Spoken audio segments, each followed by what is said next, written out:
ஆரம்பத்தில் உண்மையாக நாங்கள் இந்தியாவை நேசிச்ச மக்களை ஏமாற்றுவதற்காக அந்த மக்களுக்கு ஆதரவு பெறுவதற்காக புலிக்கொடியை ஏந்தி கொண்டுதான் இந்த யாழ்ப்பாணத்தை காப்பாற்றுவதற்கும் விடுதலை புலி அளிக்கிறதுக்கும் இந்தியா தேவை என்றவிடம் ராஜீவ்காந்தியோட தனக்குள்ளே ஒரு ஒப்பந்தம் செய்தவர். எங்களுக்கு முன்னாலே போன் பண்ணார், ஒரு கடுமையான ஒரு கண்டிப்பு சொல்லி நீ வீட்ட மன்னிப்புக்கு போகணும், நீ செய்த பிள்ளை.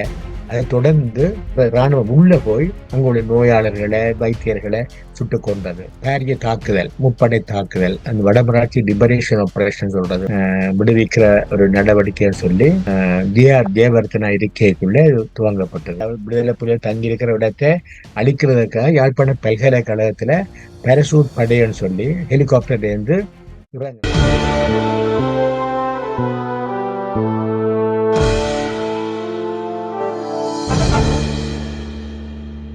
இந்திய ராணுவம் நடத்திய மிலேச்சத்தனமான படுகொலைகளில் ஒன்று வல்வை படுகொலை. இந்த படுகொலையை நேரடியாக பார்த்தும் அந்த படுகொலை சம்பவங்களின் போது நேரடியாக தாக்கப்பட்டும் அச்சுறுத்தப்பட்டும் இன்றும் எம்மோடு வாழ்பவர் வல்வெட்டித்துறையைச் சேர்ந்த நானா ஆனந்தராஜ் சார் அவர்கள். அவர் இப்போது நாட்டில் இல்லாவிட்டாலும் கூட அந்த படுகொலை நடந்த இந்த மாதத்தில் அந்த படுகொலையை நேரடி சாட்சியமான அவரை நாங்கள் இணைய வழியில் சந்தித்திருக்கிறோம். அந்த படுகொலை எப்படி நடந்தது, அந்த நேரம் வல்வெட்டித்துறை எப்படி இருந்தது, எத்தனை பேர் அங்கே படுகொலையானார்கள் என பல விடயங்களை இந்த நேர்காணலின் ஊடாக நாங்கள் பதிவு செய்திருக்கிறோம். வணக்கம் ஐயா. வணக்கம் அஞ்சலி. வணக்கம் நேயர்களே. நீங்கள் வல்வை படுகொலையின் மிக முக்கிய சாட்சியாக இன்றைய சந்ததிக்கு நீங்கள் திகழ்ந்து கொண்டிருக்கின்றீர்கள். உங்களுடைய மனதிலே அந்த வல்வை படுகொலை தொடர்பான அந்த கனதியான நினைவுகளை எங்களோடு பகிர்ந்து கொள்ள முடியுமா? இந்த சம்பவம் நடந்து கிட்டத்தட்ட 35 ஆண்டுகள் முடிவடைந்திருக்குது. அந்த ஒவ்வொரு சம்பவங்களையும் என்னால மறக்க இயலாதுன்னா நேரடியாக நாங்க பார்த்து வேதனைப்பட்ட நிகழ்வுகள். ஆரம்பத்துல உண்மையாக நாங்கள் இந்தியாவை நேசிச்ச உங்களுக்கு தெரியும், நீங்களும் படிக்க பார்த்திருப்பீங்க. இது தாய் நாடு, மகாத்மா காந்திய, நேருவை, பட்டேலோட, சுபாஷ் சந்திர போஸ் எங்களோட தலைவர்களாக நினைச்சுதான் நாங்கள் ஒரு வணங்கி வர்ற ஒரு நாடு. ஆனால் இவ்வளவு மோசமான முறையில எங்கள் மீது தாக்குதலை மேற்கொள்வார்கள் என்று நாங்களே கனவுல நினைச்சு பார்க்கல. நாங்கள் வரும்பொழுது நோக்கமே இங்க உள்ள விடுதலை புலிகளினுடைய, அதாவது தமிழ் மக்களுக்காக போராடுகின்ற விடுதலை புலிகளை அழிக்க வேண்டும் என்ற நோக்கத்துல தான் இங்க வருகை தந்திருக்கிறார்கள். தெரியும், வரும்பொழுது மக்களை ஏமாற்றுவதற்காக அந்த மக்களுக்கு ஆதரவு பெறுவதற்காக புலிக்கொடியை ஏந்தி கொண்டுதான் இங்க யாழ்ப்பாணத்துக்குள்ள வந்தவர்கள். அப்படி வந்த பொழுது ஆனால் விடுதலை புலிகளின் தலைவர் மிக நிதானமா இருந்தவர் என்றால் எங்களை அழிக்கிறதுக்காக தான் இந்த படையே வருதுன்னு சொல்லி எல்லோரும் படுகொலைகளை நடத்தி கொண்ட உங்களுக்கு இன்றைக்கு மறக்க முடியாம இருக்கிறது யாழ்ப்பாணம் வைத்தியசாலை படுகொலை, போதனா வைத்தியசாலை படுகொலை. பல எத்தனையோ வைத்தியர்கள், விசேட நிபுணத்துவ வைத்தியர்கள், தாதிகள், நோயாளர்கள், பொதுமக்கள் என கிட்டத்தட்ட 70 பேருக்கு மேல இதுல சுட்டுக் கொல்லப்பட்டார்கள். இது எந்த சந்தர்ப்பத்திலே நடந்தது? ஏனென்றால் இந்திய ராணுவம் இங்க வரும்பொழுது நான் கேள்விப்பட்டிருக்கிறேன், மக்கள் மாலைகள் போட்டு பொட்டு எல்லாம் வைத்து அவர்களை எங்களுடைய ஒரு பெரிய பாதுகாவலர்கள் வந்திருக்கிறார்கள், எங்களை பாதுகாக்க போகிறார்கள் என்று ரீதியில தான் அவர்களை வரவேற்றதாக நான் கேள்விப்பட்டிருக்கிறேன், படித்திருக்கிறேன். இந்த படுகொலை, இந்த நீங்கள் இப்பொழுது கூறிய யாழ் வைத்தியசாலை படுகொலை எந்த சந்தர்ப்பத்தில் இடம்பெற்றது? அதை இல்ல முதல் வரும் பொழுது, வருவதற்கு முன்னர் உங்களுக்கு தெரியும், வடமராட்சி பிரதேசத்துல இலங்கை ராணுவம் மேற்கொண்ட பாரிய தாக்குதல், முப்படை தாக்குதல், அந்த வடமராட்சி லிபரேஷன் ஆபரேஷன் சொல்றது விடுவிக்கிற ஒரு நடவடிக்கை சொல்லி ஜிஆர் ஜெயவர்தனா இருக்கைக்குள்ள துவங்கப்பட்டது. இதுல ஆரம்பத்துல விடுதலை புலிகளை அழித்தது மாதிரி தோற்றம் இருந்தது. ஆனா திடீரென விடுதலை புலி யாருமே எதிர்பார்க்காத வகையில நெல்லியடி மத்திய கல்லூரியில ஒரு கரும்புலி தாக்குதல, முதலாக கரும்புலி தாக்குதலை மேற்கொண்ட பொழுது, மில்லர் தாக்குதலை மேற்கொண்ட இந்த பள்ளிக்கூடத்தில் இருந்த 300க்கும் மேற்பட்ட இலங்கை படையினர் கொல்லப்பட்டது. தேர்ச்சி போன ஜேஆர் ஜெயவர்தனால அங்கால மேற்கொண்டு எதுவுமே செய்ய முடியல. லலிதாத்தில் முன்னாடியே அப்ப அமைச்சராக இருந்தவர், அவரால் ஒன்றும் செய்ய முடியும்னு நாங்கள் எதிர்பார்த்த ஒன்று நடக்கிற ஒன்றுதான். அதுக்கு பிறகுதான் இந்தியாவின் உதவியை இவியல் நாட வேண்டிய தேவை ஏற்பட்டது. இந்தியாவிகளுக்கு தங்களை காப்பாற்றுவதற்கும் விடுதலை புலி அளிக்கிறதுக்கும் இந்தியா தேவை என்றவிடம் ராஜீவ்காந்தியோட தனக்குள்ளே ஒரு ஒப்பந்தம் செய்தவர். அதாவது ஒப்பந்தம் செய்து இந்தியால வருது, அதாவது இந்திய இலங்கை ஒப்பந்தம் லங்கா ஜெயபத்ரனாக்கும் ராஜீவுக்கும் இடையில் ஏற்பட்ட ஒப்பந்தம். அது தமிழர் தரப்பிலிருந்து யாருமே அது சம்பந்தப்படையில. நீங்க சொல்லப்பட்ட சரத்துகள் எதுவுமே எங்களுக்கு தெரியாது. எங்கள் நலன் சார்ந்ததாகவும் இல்லை. இப்ப அவர்கள் என்ன செய்யறா உடனடியா இந்த மக்களுக்கு எல்லாம் பாதிக்கப்பட்ட மக்களுக்கு உணவு பொட்டலங்களை விமானங்கள்ல இருந்து வீசி எறிஞ்சது. அது நீங்க அறிஞ்சிருப்பீங்க. 87ஆம் ஆண்டு உணவு பொட்டலம். அப்ப மக்களுக்கு பெரிய ஒரு ஆச்சரியம் என்னென்னா எங்களுக்கு இந்தியா உதவ போகுது மாயை ஒன்று தோற்றுவிக்கப்பட்டது. அது ஆரம்பத்துல இது இந்த மாக்கியவல்லி சாணக்கிய நாட்கள் இந்த தந்திரங்கள் தான் ஆரம்பத்துல ஒரு பிரதேசத்தை அழிக்க போறது அவர்களுக்கு உதவி செய்யறது மாதிரி செய்து அந்த பிரதேசத்தை அழிக்க வேணும். அந்த வகையில முதல் வந்தது. ஆனா அங்கு வந்த பொழுது அடுத்தது யூனிவர்சிட்டி யாழ்ப்பாண பல்கலைக்கழகத்துல இவர்கள் மறைந்திருக்கிற ஒரு இடம் உண்டு. அதாவது விடுதலை புலிகள் தங்கியிருக்கிற இடத்தை அழிக்கிறதுக்காக யாழ்ப்பாண பல்கலைக்கழகத்துல பாராசூட் படைன்னு சொல்லி ஹெலிகாப்டர்ல இருந்து இறங்குறாங்க. அப்ப இது ஏற்கனவே விடுதலை புலிகளுக்கு தெரிஞ்சபடியால் அவர்கள் மீது உடனடியாக தாக்குதலை மேற்கொண்டு கிட்டத்தட்ட 23 நினைக்கிறேன் இந்திய ராணுவம் வேறு கொல்லப்பட்டவியல். அப்ப அது இந்தியாவுக்கு இன்னொரு பெரிய பேரியர் ஏமாற்றமாக இருந்தது. எப்படியாவது விடுதலை புலிகளை கைப்பற்ற வேணும், அவர்களின் இடத்தை அழிக்க வேணும் என்ற நோக்கத்தில் வரையக்குள்ளதான் அவர்களுக்கு ஒரு தவறான தகவல் போயிருக்கணும். வைத்தியசாலைக்குள்ள விடுதலை புலிகள் தங்கியிருக்கிறார்கள். அது பொய். அங்க வைத்தியசாலைக்குள்ள ஆயுதம் ஏந்திய புலிகள் இருக்கிறார். இது வைத்தியத்துக்காக போயிருப்பினும் அவர் தொடர்பு கொண்ட பொழுது என்ன போய் 1 மில்லியன் மருத்துவ அதிகாரிகள் சொன்ன பொழுதும் கூட ஷெல் தாக்குதல் தான் முதலில் மேற்கொள்ளப்பட்டது. அதை தொடர்ந்து இராணுவம் உள்ள போய் அங்குள்ள நோயாளர்களை வைத்தியர்களை சுட்டுக் கொண்டது.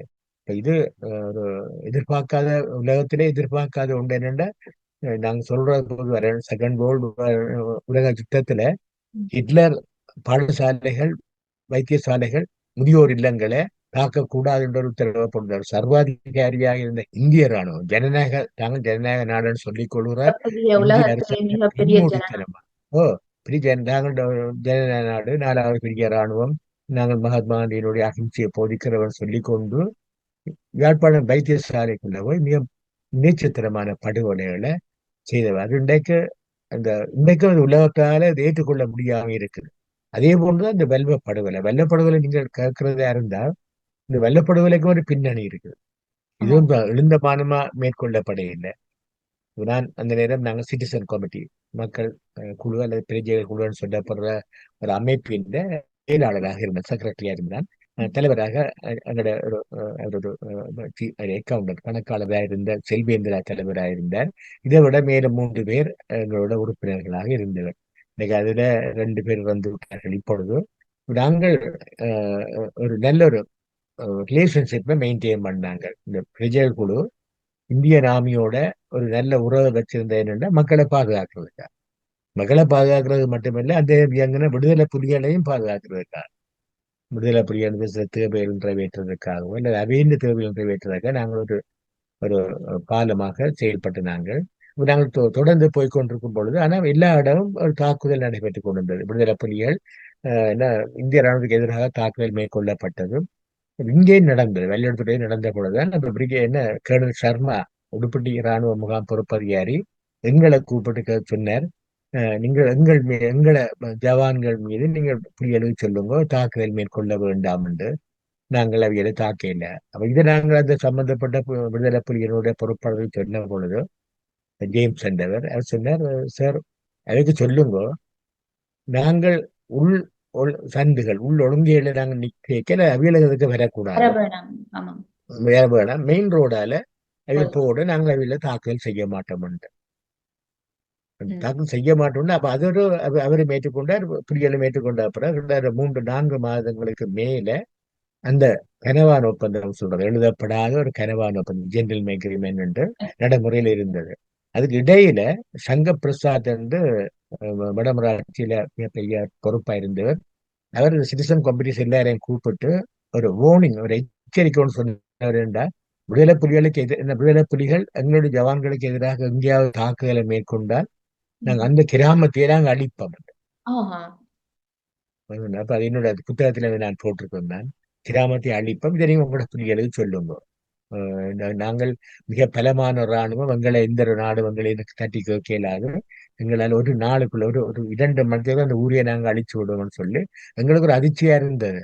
ஆனால் அப்படி இருந்து நாங்கள் இதை மெயின்டைன் பண்ணி கொண்டு நாங்கள் இந்த ஒப்பந்தத்தை ஒரு நாள் அதான் ஆகஸ்ட் 89ஆம் ஆண்டு 2ஆம் தேதி ஒரு 11 மணி அளவில் திடீரென ஒரு வெடிச்சத்தம் கேட்டது.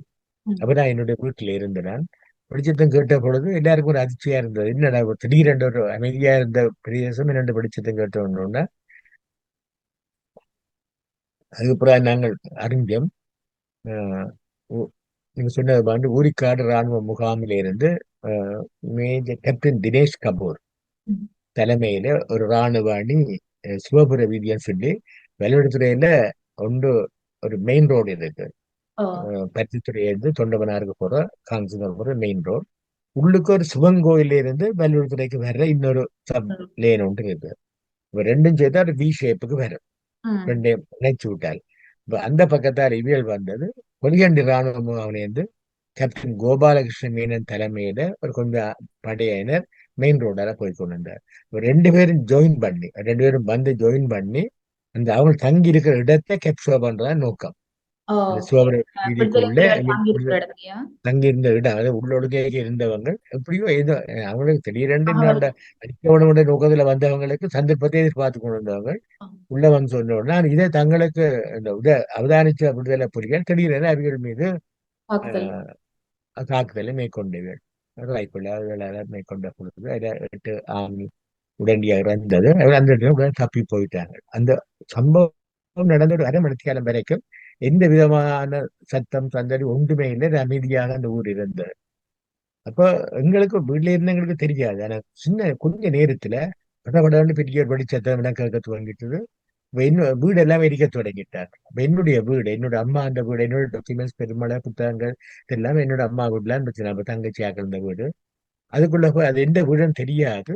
அதை போய் எரிக்க துவங்கிட்டாங்க. எரிச்சு புகை வந்து எனக்கு தெரியுது வீடு எங்களை வீடு அவர்களுக்கு எரிக்கிறாங்க. தெரிந்திருக்கிறதா உங்களுடைய முக்கியமான ஆவணங்கள் அது இருந்தது என்று, அல்லது சும்மா ஒரு இல்ல அது சும்மா எல்லா வீடும் எரிச்சு எல்லாரும்? கொண்டு வரைக்கும் என்னுடைய வீடு எரிஞ்சது. அதுக்குள்ள நிறைய புத்தகங்கள், என்னுடைய சில கதை, என்னுடைய அந்த கையெழுத்து பிரதிகள் எல்லாம் அதுக்குள்ளே எரிஞ்சது. நான் பின்னாலே ஓடி போய் நான் அதை ஸ்ப்ரே பண்ணி வாட்டர் ஸ்ப்ரே பண்ணி அணைச்சு கொண்டு வந்தேன் நான். அந்த டைம்ல இந்த கோபாலகிருஷ்ண மேனன் தன்னுடைய ஆளணியோட ஜங்ஷனை நோக்கி போய் கொண்டிருக்கிறார். திரும்பி பார்த்த உடனே என்ன கண்டுட்டார். திரும்பி வந்தார். அப்ப அவருக்கு நல்லா தெரியும். தெரியறதுக்கு என்ன, நாங்கள் ஒரு 3 மாதத்துக்கு முதல் வெல்வெடுத்துற ஊரணி பிரதேச வைத்தியசாலைக்குள்ள கேப்டன் மேனன் தன்னுடைய படையோடு சேர்ந்து அந்த வைத்தியசாலைக்குள்ள உள்ள நோயாளர்கள் வைத்தியர்களை தாக்கி மோசமா தாக்கினவர். காயம் வருது, கண்டல் காயங்கள் வரக்கூடிய தாக்கி தெருவழியும் தாக்கி கொண்டு வந்து அப்ப பெரிய ஒரு இந்த அனுமார் படையணி மேற்கொண்ட மாதிரி செய்து கொண்டு கேட்க நாங்க சிட்டிசன் அப்படி என்ன செய்யணும், நாங்க இந்த இடத்துல உடனே போகல. அது இப்ப செய்து கொண்டு கேட்க மூர்க்கத்தனமா இருக்க நாங்களுக்கு போய் நாங்களுக்கு உயிரை கொடுக்கலான்றத உடனே நாங்கள் வடமராட்சி கேம்ப் பொறுப்பாளர் பிரிகேடியர் சமீராமிட்ட போய் கம்ப்ளைண்ட் பண்ண வேண்டிய இப்படி மீனன் தன் ஆட்களை வந்து வெள்ளோட ஹாஸ்பிட்டலில் கூட தாக்குதலை மேற்கொண்ட உடனடியாக நீங்க வந்து நிப்பாட்டு உண்டா உடனே அவர் வந்துட்டார். கொஞ்சம் ம். கொஞ்சம் டீசென்டான இந்த இந்தியன் ஆர்மிக்குள்ள கொஞ்சம் decent உடனே வந்துட்டார். ½ வந்துட்டார். நம்ம எங்களையும் ஹாஸ்பிட்டலுக்கு வர சொல்லி போட்டும் மீனனையும் கூப்பிட்டு எங்களுக்கு முன்னாலே போன் பண்ணார். ஒரு கடுமையான ஒரு கண்டிப்பு சொல்லி நீ வீட்டை மன்னிப்பு கேட்கணும், நீ செய்த பிள்ளை ஹாஸ்பிட்டலுக்கு செய்த பிள்ளை. வே- அஹ் அப்ப அவனுக்கு ஒரு கடுப்பு மாதிரி இருந்தது. எங்கள்கிட்ட மன்னிப்பு கேட்கிறேன். அப்ப நான் என்ன தெரியுது, அந்த மன்னிப்பு கேட்கறதுல வந்து அது இன்னும் ஆபத்தா முடியும். இல்ல நாங்க என்ன இல்ல